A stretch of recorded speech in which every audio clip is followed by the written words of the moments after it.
All right, from Dominic, master of the single nostril breath, Klavan.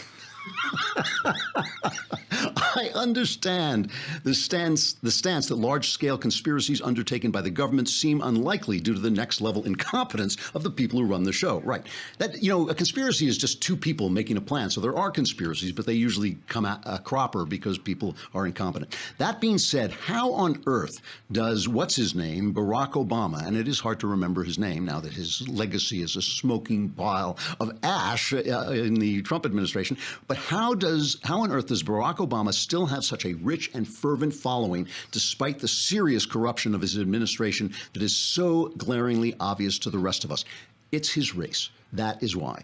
There is, on the left especially, but I think throughout the country, there is a racial pathology that we have fallen into. Black people in this country were treated abominably, not just by the slavery that Democrats held them in, but the Jim Crow laws that Democrats passed that just brutalized people's lives. I mean, when the Democrats became Ku Klux Klansmen, that brutalized their lives. And the steady prejudice, once people are so abused, it does create all these pathologies in their community, and then people hate them for things that they're actually doing, like committing crimes and so forth like this. So once America lost its sense of itself as a virtuous country, which it did have especially after World War II, lost its sense of itself as a virtuous country and reckoned with this, they felt a lot of shame. Americans felt a lot of shame, and they changed, and this country is no longer an institutionally racist country. It is no longer a country where you can pass laws hurting people because of the color of their skin, and thank God for that. That is a good thing.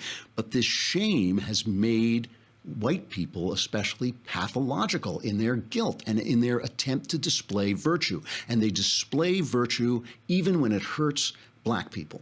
The Barack Obama administration was lousy for blacks. It was lousy economically. It was lousy in terms of crime. It was lousy in terms of turning communities against the police who desperately need the police. Obama played the race card every time he failed, which was every time he tried to do anything.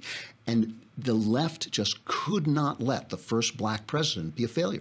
They could not let it happen. It would mean that they themselves were part of the shame of the past. And that is a pathology, because none of us we're not responsible for the past. We're only responsible for today and tomorrow and changing things so that the stuff that happened to black people in this country doesn't happen again.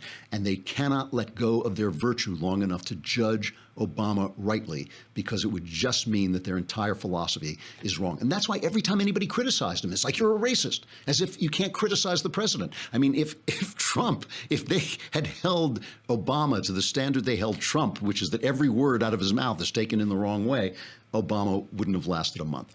All right, that's my answer. That's why. It's racial pathology on the left.